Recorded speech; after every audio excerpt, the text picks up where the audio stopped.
해외에서는 이제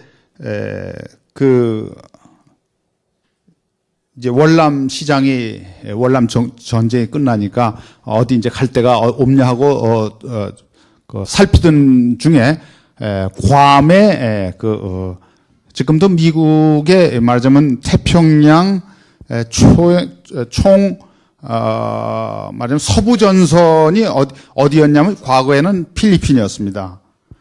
그 다음에 이제 일본하고 이제 협약을 맺어서 오키나와. 그런데 오키나와에서 또 미 공군 주둔 기지가 더 있을 수 없기 때문에 가게 된 것이 괌입니다. 그래서 지금은 그 괌이 미국의 그 태평양 전선의 최일선입니다. 근데 거기에 그 오키나와에서 철수한 군 병력들이 이제 가서 살 그 시설과 그 주택 이런 게 있는데 이제 거기에 진출하게 됩니다. 거기 가서 이제 뭐 한 1년 만에 거기서 또 공사를 뭐 거의 다 수주해서 그 시장을 뭐 거의 다 완벽하게 뭐랄까 재패를 했달까요? 이때는 이 월남 공사에서 훈련됐던 많은 기술자와 관리직이 가서 또 큰 역할을 했습니다. 역시 섬이다 보니까 너무 시장이 좁고 해서 또 여기저기 살피다가 알래스카에 가게 됩니다. 알래스카는 지금은 제일 큰 앵커리지가 있고 그 내륙의 중심 도시에 페어뱅스라고 있습니다. 근데 그 두 지점을 연결하는 고속도로 공사가 나왔어요. 근데 그때는 이미 알래스카에는 고속도로 공사가 없는 그런 때였습니다. 1970년대인데. 근데 거기에 그 고속도로 중에 아주 깊은 계곡을 연결하는 이제 교량이 이제 필요하게 되는데 그 교량에 필요한 그 철골 공사가 나왔어요. 철교 공사가.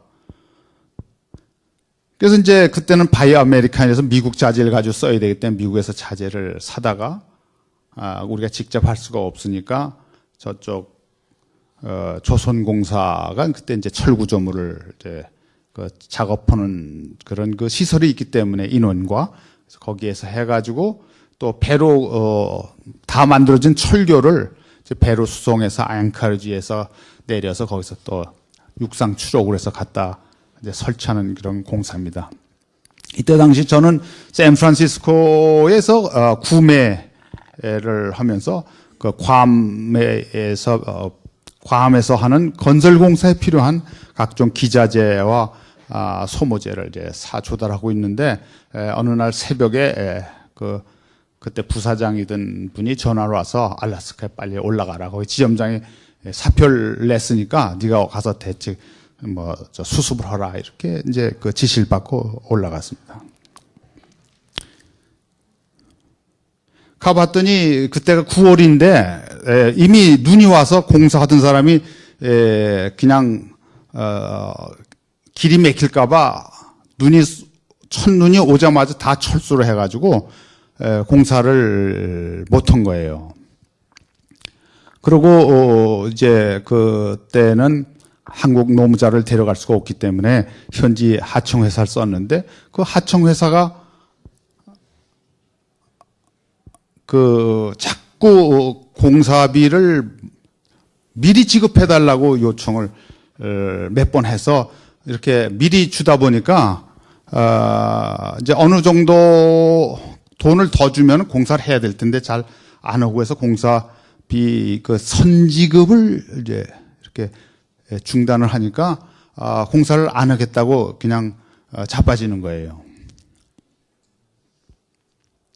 그래서 그 먼 알래스카까지 가서 한 공사가 중단될 위기에 있으니까 거기 있던 책임자가 본사에다가 돈을 좀 더 보내서 이 공사를 마무리 짓겠다고 이렇게 요청을 하니까 본사로서는 그동안 나갈 돈은 다 나갔는데 무슨 돈을 더 달라니 하면서 그 본사에서 송금을 안 하니까 거기에 가 있던 사람들은 그 현지 업자 납품원 회사 뭐 또는 용역회사로부터 아주 그 압박을 받다가 그냥 사표를 써버린 것입니다. 그런 상황에 제가 이제 올라가게 됐는데 가서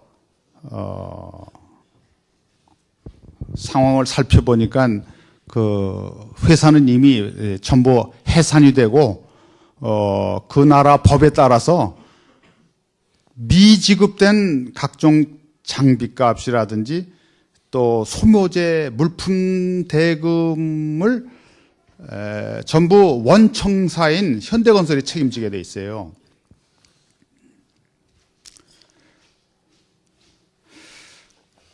그래서 이제 그러한 문제가 하나 있고, 그다음에 공사를 중단했으니까 이것을 완공을 해야지 공사가 완료했다는 준공검사를 받고, 준공검사를 받아야지 우리가 제출했던 보증금도 나오고 또 잔금도 받게 돼 있습니다. 그래서 이제 제가 올라가서 한 7, 8개월 있으면서 그런 일을 이제 수습해서 한 바가 있는데, 지금 제가 말씀드리려는 요지는 이렇게 잘 법률적이나 건설 관행이나 또 업계의 사정도 모르는 그런 지역에 가서 막 공사를 하는 것입니다. 그래서 이 알래스카에 가서 공사는 이제 이런저런 비용을 들여서 억지로 해서 잘 했고, 지금도 여러분 혹시 알래스카 가게 되면은 그 페어뱅크스까지 가는 차를 타면 맥킨리 산이 이렇게 왼쪽에 보이는 그런 아주 경치가 좋은 그런 곳에 그 교량에 있습니다. 제가 그때 준공을 하고 나서 그 신문에 난 것이 한국 사람들이 와서 이렇게 완벽한 공사를 한 것은 사실 놀라운 일이다 하는 것을 1971년에 신문 기사가 날 정도로 공사는 아주 성공적으로 했습니다. 그러나 공사를 끝내는데 들어간 비용은 어마어마하게 된 것이죠. 그래서 아까도 말씀드렸지만 하청회사가 부도가 나니까 우리 납품업자들로부터 소송이 한 3, 40건이 몰려들고 해서 아주 고생을 이제 많이 하게 됩니다. 뭐 이런 예도 있고, 또 하나는 이 서호주, 아까도 잠깐 했습니다만, 퍼스라는 곳에 준설공사를 하게 됐습니다. 월남에서 준설공사를 해서 많은 이익을 보고 공사를 잘했는데, 이 장비를 놀릴 수가 없으니까 어디 다른 데 준설 있는 데가 없나 해서 찾아간 곳이 퍼스라는 곳이에요. 퍼스 가서 공사를 열심히 하면 되겠거니 하고 월남에서 하던 식으로 했는데 그게 아니었습니다. 호주는 마침 노동조합이 건설업을 뭐 좌지우지할 정도로 노동조합의 파워가 엄청 크고, 노동당 정부가 상당한 기간 동안 집권할 수 있는 그런 나라입니다. 그때는 우리나라는 노동조합이라는 것이 없었고, 따라서 노동조합을 어떻게 다뤄야 되는지도 모릅니다. 그러나 여기 가서 보니까 각종 여러 가지 분규가 생겨서 공사를 제대로 진행할 수가 없는 거예요. 우리는 해외에 이렇게 나갈 때 공사 환경에 대한 충분한 경험과 지식이 없이 그냥 가서 공사를 하는 겁니다. 역시 크게 손해를 본 겁니다. 뭐 장비가 들어갔으니까 또 빼낼 수도 없어요. 정부하고의 또 관계가 있고. 파푸아 누기니, 여기 파푸아 누기니 다녀온 사람 있습니까? 여행으로? 파푸아 누기니 어디 갔다 온 사람 손 들어보세요. 이게 파푸아 뉴기니가 지금부터 40년 전에 가서 공사를 하는 거예요. 또 인도네시아는 좀 많이 가봤겠죠. 인도네시아 가시면은 자카르타로부터 그 근처에 있는 맞으면 휴양지랄까요? 그런 데까지 그 고속도로가 있는데 그 자고라이 고속도로라는 겁니다. 그 고속도로를 현대가 또 수주해서 했습니다. 태국공사도 그렇고 여기 인도네시아 공사도 그렇고 고속도로 공사를 하는데 그 동남아 가면은 매일 날씨가 바뀝니다. 그래서 거의 낮에 한 차례씩 비가 오는 거죠. 아침에 많은 장비와 인을 동원해서 이 성토, 흙을 쌓고 자갈을 쌓고 이렇게 해놓으면은 비가 한 차례 뭐 이렇게 내리면 그 흙이 다 쓸려가지고 공사하는 것이 전부 다시 해야 되는 그런 상황이 반복되는 겁니다. 물론 여러 가지 노력을 통해서 막 공사를 준공을 했습니다만 아주 그 곤욕과 손해라는 것은 아주 엄청나게 그 심한 것이었습니다. 회사가 아마 다른 제조업처럼 어떤 고정 수입이 없는 그런 그 상황에서 외국 현장이 이렇게 하는 것마다 크게 그 어려움을 겪은 것은 현대건설한테 커다란 고통을 주었던 것입니다. 그러나 그 정주영 회장님은 어떤 태도를 가졌냐면은 공사를 하다가 손실 날 수 있다. 근데 손실 났다고 그거로 끝이면은 그건 손실이고 그 손실을 통해서 어떠한 새로운 우리가 무엇을 얻는 것이 있다면은 반드시 그 무슨 손해다 또는 실패라고 할 것이 없다. 우리가 공사를 중단할 때 그때 실패다. 어떤 도전을 중단할 때 그것이 실패다 이렇게 생각을 하셨던 것입니다. 그래서 만약에 이제 태국의 경우는 전 세계적인 그 입찰을 통해서 한 거기 때문에 그것이 뭐 여건이 나쁘고 노사관계라든지 장비 운영이라든지 기후 뭐 등등 수없는 원인을 통해서라도 더 진행이 없을 그런 상황이 가서도 정주영 회장님은 현장에 가서 이거는 여기서 현대가 물러나면은 현대의 일이 아니다. 우리는 한국의 대표로 이 공사를 참여한 거니까 우리가 그만두면 한국 건설업체는 이 태국 공사는 물론이지만 다른 현장에서도 이제 받아들이지 않을 것이다. 끝나는 것이다. 해서 만난을 무릅쓰고 그 공사를 계속 진행을 했던 것입니다. 그래서 이 기간 동안은 즉 1965년부터 한 10년 가까이는 일부 월남에서 또는 괌에서 성공한 것이 있었지만 대부분의 해외 공사는 상당한 시련의 연속이다. 그렇게 볼 수밖에 없는 그런 상황이었습니다.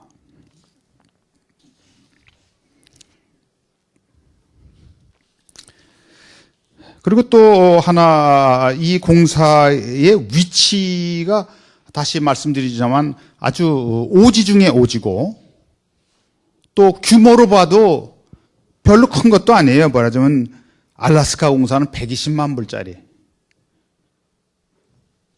또 소호주 준솔 공사는 340만 불 수력발전공사 1200만 불 인도네시아 500만 불. 그저 무슨 1000만 불 단위밖에 안 되는 것입니다. 그러나 이걸 통해서 다양한 지역에서 다양한 공사, 또 다양한 기술자와 그런 그 작업 환경에서 우리 한국 기술자, 관리자가 이런 그 많은 경험을 축적을 하게 됩니다. 그래서 여기 숫자가 다 나오고 있습니다. 그래서 그 해외 건설업의 해외 상황은 이제 이렇게 돌아가고 울산에서는 이제 그 조선소 이제를 이제 건설하게 됩니다. 사실은 그 박정희 대통령께서 이 조선소를 건설하라고 이렇게 뭐랄까 뭐 지시를 했달까 권했을 때 정주영 회장님이 여러모로 노력을 많이 했습니다. 이제 뭐 조선 하면 그때 뭐 일본이 세계를 제패하고 있으니까 일본 가야 돈도 얻고 무슨 기술도 받아올 수 있고 훈련도 시킬 수 있다 해서 일본에 가서 여러 가지 그 노력을 했지만 뭐 전혀 맞으면 반응이 없었습니다. 아주 냉대를 받았습니다. 그래서 있는 노력을 다 했지만 안 됐기 때문에 결국은 뭐 이 청와대 비서실 통해서 나 이거 우리 이렇게 해보니까 안 되겠다고 이렇게 말씀을 드렸어요. 그랬더니 그때 기획원 장관으로 있던 분이 그런 보고는 자기는 할 수 없으니까 정 회장이 와서 직접 한번 보고를 하시오. 그래서 정주영 회장님이 또 이제 찾아가서 이렇게 말씀을 드려서 좀 하기 어렵다고 그렇게 부정적인 어려움을 얘기를 했더니 그 대통령께서 이거 그렇게 쉽게 할 수 있는 거면은 정주영 회장께 하라고 권하지도 않았을 겁니다. 이거를 못 해낸다는 것은 그건 너무 실망스러운 것입니다. 이렇게 해서 거기에서 중단할 수 없을 정도의 상당한 말하자면 권고와 또 말하자면 그 능력을 있다는 것을 인정하면서 한번 다시 시도해보라고 그래서 다시 시작해서 이 조선소 건설을 이제 성공시키게 되는데 그 배경에는 그때 일본이 전 세계 조선시장을 제패를 하고 경제 대국으로 부상하는 반면 유럽에 있던 전통적인 조선소 또 조선용 기자재를 생산하는 회사들은 다 사양길에 이미 들어갔어요.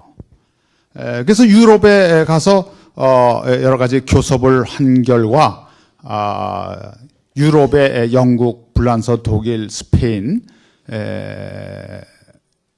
등등 유럽 국가에서 조선소 건설하는 거 한번 해볼 만하다. 자금 지원하겠다.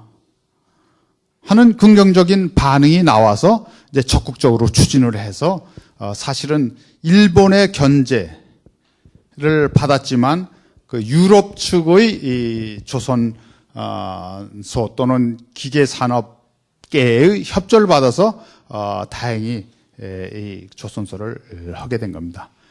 그러나 아무리 차관을 도입을 한다 하더라도 자체 자금이 있어야 되고 또 자체 기술 인력이 있어야 되니까 엄청나게 어려운 그런 그 사업을 이제 그 조선소를 이제 건설하게 됩니다. 그래서 이제 이 기간 동안에 해외 건설 현장은 상당히 정말 위기와 난관에 봉착을 했습니다만 또 국내는 국내대로 이렇게 어려운 그 상황에 처해 있었습니다. 그래서 이제 더 어려운 것은 우리 조선소가 그때 당시에는 30만 톤, 크게는 한 50만 톤짜리 배를 질 수 있는 그런 조선소였는데 여러 가지 이제 뭐 과정을 거쳐서 배를 딱 두 척을 주문해가지고 이제 배를 받아가시오 했더니 한 척은 받아가고 한 척은 못 받아가겠다 이게요. 왜 그러냐 하면은 그 배가 그때 이제 오일 쇼크가 나서 그 전체적으로 그 기름값이 오르니까 물동량이 대폭 주니까 안 가져가는 겁니다. 그래서 이제 인수 거절에 따른 이제 여러 가지 자금이 안 돌아오고 또 일감이 연결이 안 되고 이런 과정에 이제 처하게 됐고 천만다행으로 안 가져간 배를 근간으로 해서 이제 현대상선이라는 그 회사를 이제 차려서 오히려 전화위복의 계기는 됐지만 하여튼 위기에 위기를 거듭한다고 볼 수가 있겠습니다.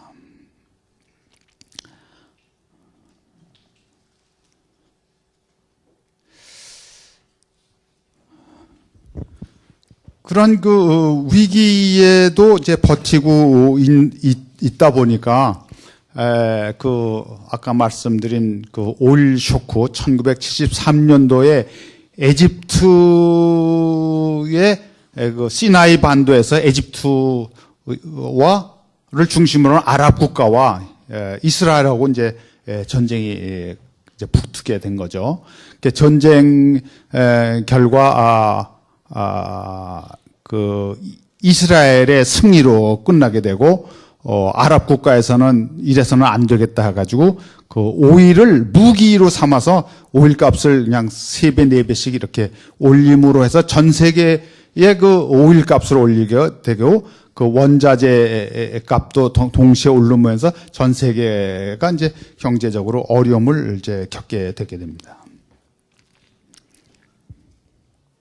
근데 이 오일 쇼크가 역설적으로 우리 현대 건설한테는 좋은 기회가 온 것인데 그것은 전 세계의 달러가 중동에 몰리다 보니까 그 돈이 돌아야만 세계 경제가 좀 이렇게 유연하게 돌아갈 텐데 그것이 은행에 쌓여 있으면 그 경제가 활성화가 안 되게 됩니다. 그래서 미국을 주도로 해서 나온 아이디어가 그 중동에 많은 그 공사를 하고 또 필요한 그 뭐 선박을 또 확보하고 이러한 계획을 통해서 그 달러를 세계 시장에 다시 돌리게 하는 그런 정책이 필요하게 됐습니다. 그래서 이제 중동의 건설 공사가 이제 발주된다는 여러 가지 정보를 듣고 이제 현대건설도 그때 이제 이란에 진출하게 됩니다. 이란에서 공사를 따기 위해서 여러분 아시겠지만 서울에 테헤란로라는 게 있지 않습니까? 거기 테헤란 시장을 모셔다가 여러 가지 환대를 하고 심지어는 지금 우리 대한민국에서 제일 중심 도시라는 테헤란 그 도로를 테헤란이라는 이름까지 이렇게 붙여줄 정도로 환대를 했습니다만 공사는 1,200만 불짜리 하나 겨우 수주한 단계에서 별 진전이 없었습니다. 그러던 과정에 제가 그때 런던에 근무하고 있었는데 그 이란에서는 별 소득이 없었습니다만 바흐레인에서 바흐레인이라는 거 여러분 그 저기 아라비안 그 연안에 있는 조그만 그 섬나라입니다. 거기에 그 조선소가 하나 이제 나오게 됩니다. 그래서 제가 그 런던에 있을 때 거기 같이 있던 사람이 그 일본말을 잘해요. 그런데 그때 우리가 현대가 가와사키, 일본의 가와사키 조선소하고 이 미포조선 그 배를 수리하는 거에 대한 기술 제휴를 맡고 있었습니다. 그래서 거기 있는 사람이 이제 런던에 와서 우리 배 수리하는 영업 뭐 견적 이걸 도와주기 위해서 왔었는데 그 사람하고 어디 그 시내에 가서 어디 저 식사를 하다가 어디 큰 공사가 하나 있으니까 한번 어떻게 해보겠느냐 해서 그 정보가 나왔어요. 그래서 이제 그 일을 주선하는 사람을 통해서 이제 그 조선소를 설계하고 입찰 자격을 심사하는 회사가 영국에 있다는 얘기를 들었습니다. 그래서 거길 이제 찾아가 봤더니 거기서 이런 공사 개요를 주면서 그러나 이미 그 공사 입찰 자격 그 검사라는 그런 과정이 있어요. 국제 공사를 하려면 이 사람이 입찰 자격이 있나 없나를 먼저 사전에 그 검토를 하게 됩니다. 그래서 그 기술 회사를 찾아갔더니 늦었지만 한번 시도를 해보라고 그래서 그 이제 입찰 자격 심사를 하는 데가 어디냐 했더니 포르투갈에 있는 리스나베 조선소라는 데였습니다. 그래서 거기에 가서 그 서류를 이제 제출했는데 서류가 없는 거예요. 우리는 그때 런던에서 구매, 조선소와 선박용 그 기자재를 사는 그런 일만 하기 때문에 건설을 뭐 할 수 없는 그런 상태였습니다. 그래서 본사에다가 얘기를 해서 그 자료를 받아서 밤새도록 그 타자를 찌고 해서 그 자료를 가지고 거기를 찾아가서 그 제출을 했습니다. 다행히 그 허가를 받아가지고 그 자격을 받아서 그 공사를 수주하게 됩니다. 이어서 또 본사로부터 저쪽 이태리에 있는 미 공병단 지중해 본부에 한번 찾아가 봐라 그래 지시를 받아서 한번 가서 이제 제가 직접 가서 만나 보니까 공사하려면은 이러한 그 지명원이라기도 하고 또 사전 업체 등록부터 해야 된다 해서 제가 또 거기 가서 직접 하루 종일 타자를 찍어서 그 제출을 해서 그것도 공사를 또 자격을 받았고 또 수주를 했습니다. 그 다음에 이제 여러분이 뭐 여러 번 들었겠습니다만 이 주바일에 있는 산업항 공사가 또 나왔어요. 그것도 역시 그 공사를 따기 위해서는 사전 승인을 받아야 되겠는데 그것도 런던 시내에 있는 어떤 유명한 건설 회사에서 하는 것입니다. 그래서 거기에 가서 또 건설 회사 자료를 제출해 가지고 말하자면 입찰 자격을 받게 된 겁니다. 이 입찰 자격을 받은 이 세 가지 중동 공사들의 공사 규모는 전부 억대예요. 아스리 조선소란 바레인 거는 한 3억 불 가까이 되고 해군 기지는 5억 불, 산업항은 10억 불짜리.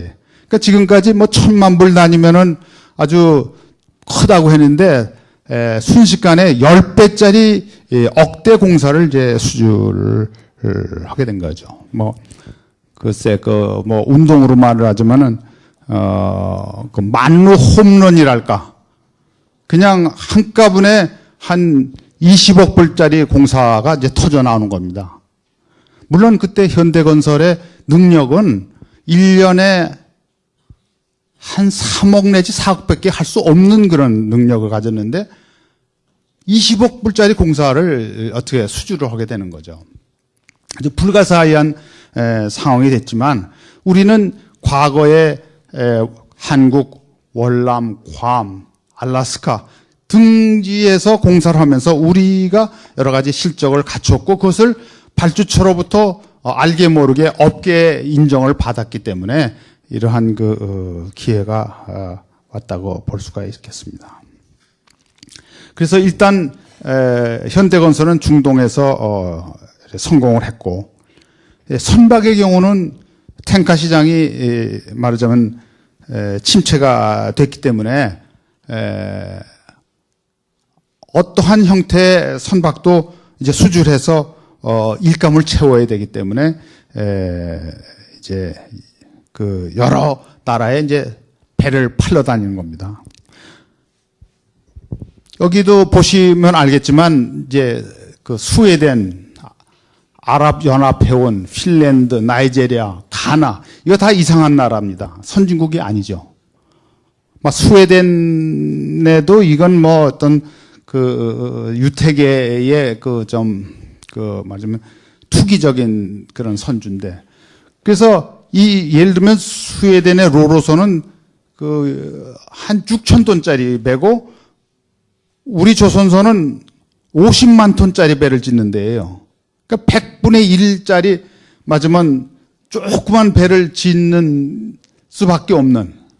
그래서 우리가 선박 시장을 그때 당시 있는 일감은 다 이제 몰아오게 되는데 그 중에 우리 현대에서 가장 맞으면 적기에 소생할 수 있는 일감을 그 아랍연합회원 거기서 확보를 하게 되었습니다. 선박 수주는 다변화는 일단 성공을 했고 건설에서는 이 대규모 공사를 통해서 이익을 많이 창출하게 돼서 제가 그 런던 있을 때 그 포춘이란 잡지에 한번 그 우연히 보다가 보니까 거기에 현대라는 이름이 나와 있는데 세계 미국 이외에 500대 기업에 현대가 들어간 거예요. 그 옆에 보니까 국적을 보니까 자판이라고 써 있었어요.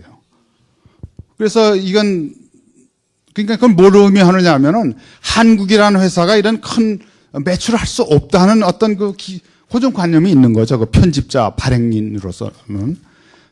그래서 그거를 수정한 적이 있습니다. 그래서 이런 그 중동건설을 계기로 해서 현대건설, 또 현대중공업은 수출탑을 이제 수상하게 되고 외화 획득을 하는데 아주 결정적인 기여를 하게 됩니다. 이 현대중공업과 건설의 성공에 힘입어서 자동차도 탄력을 받았고 자금 지원과 인력 보강을 통해서 이제 포니 자동차를 생산해서 수출하게 됩니다. 물론 이것도 배나 건설이나 마찬가지로 무슨 에콰도르다, 코스타리카다, 이런 중동의 무슨 알지 못할 나라, 에집트 이런 데밖에는 수출을 할 수가 없는 그런 상태였습니다만 확실한 것은 이 기간 동안에 한 그 현대 그룹이 국제화, 세계화, 세계적인 기업으로의 말하면 도약할 수 있는 그 기반이 확실히 확보되었다는 점은 확실하다고 볼 수가 있겠습니다. 이런 여러 가지 사례를 통해서 우리는 여기서 배울 수 있는 것은 성공 요인이 뭐냐? 여러 가지가 여기 써 있습니다만 하여튼 인재가 중요하다. 그리고 이 정주영 회장님의 그 경영이 아주 혹독한 그 몰아치기에 의해서 항상 긴장감이 유지되고 에너지가 아마 계속 창출되는 그런 그 경영을 해왔고 또 그 분위기 하에서 일을 배우는 모든 임직원들도 같은 그 분위기에 쌓여서 그 회사 조직이 그렇게 아주 에너지 덩어리인 것처럼 이렇게 맞으면 운영이 되었다 이렇게 볼 수가 있겠습니다. 아까 말씀을 드렸습니다만 하여튼 이 건설이라는 것은 스피드가 결정을 하는 것이고 스피드 경영의 그 요체는 뭐냐? 물건을 살 때 어느 중간인을 통하거나 오파상을 하지 않고 직접 해외에 그 대규모 그 구매 사무실을 엽니다. 그래서 런던에 제가 있을 적만 해도 한 20여 명, 동경에도 한 20여 명, 또 샌프란시스코 등지에 있어서 그 물건을 사는데 물건을 살 때도 그 운임 포함 가격으로 안 사고 그냥 물건을 부두까지만 갖다 놔라. 그 다음에 배를 잡고 빨리 통관해서 보내는 건 우리가 알아서 하겠다 해서 가격도 절감하고 제일 중요한 그 시간 절약을 통해서 이런 그 경영의 효율을 높였다 이런 얘기를 할 수가 있습니다. 여러 가지 그 회의가 많습니다만 우리 현대그룹은 새벽부터 이제 회의를 합니다. 지금도 여기 울산조선소 가면 아마 7시에 아마 아침 간부들 식사를 합니다. 어떤 사장님이 새로 오셔가지고 새벽 7시부터 매일 해서 할 게 뭐 있느냐. 그 사업장도 넓고 인원이 많으니까 한 7시 반에 하자. 이렇게 이제 결정을 했는데 그것 때문에 아주 정주영 회장님한테 아주 불호령을 받고 즉시 원상 복귀한 적이 있습니다. 이만큼 현대그룹에서는 어떤 그 현장 경영,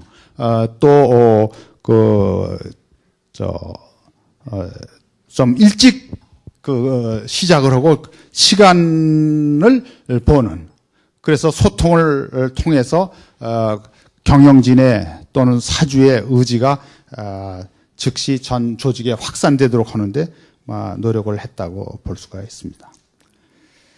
그 다음에 이제 그 건설업의 특징인 역시 고객 또 관계 기관과의 를 중시해서 정주영 회장님께서는 런던의 그 리버풀이라는 데 있는 조그만 동네에 있는 선주까지 직접 방문해서 한다든지 이런 그 고객 중심 경영을 했다고 볼 수가 있습니다. 그래서 이제 그냥 다 말씀을 드렸습니다만 전쟁 끝난 다음에 복구 사업을 많이 참여를 하고 또 정부의 경제개발 사업에도 이제 참여를 했고 또 해외 여러 가지 그 진입장벽을 돌파를 하면서 이제 여러 가지 시련을 극복을 하고 또 정부의 여러 가지 육성 정책에 적극 참여해서 조선 자동차 산업 해서 우리나라의 산업의 근간을 이루었다고 볼 수가 있겠습니다.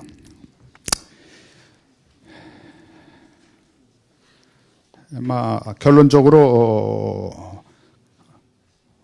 더할 수 없이 그 열악한 환경에서 우리가 여러 가지 시련을 극복하는 이런 과정을 한번 보시고 오늘 여러분은 그때에 비해서 엄청나게 더 좋은 그런 환경에서 지금 공부하고 또 미래를 준비하고 있는 것입니다.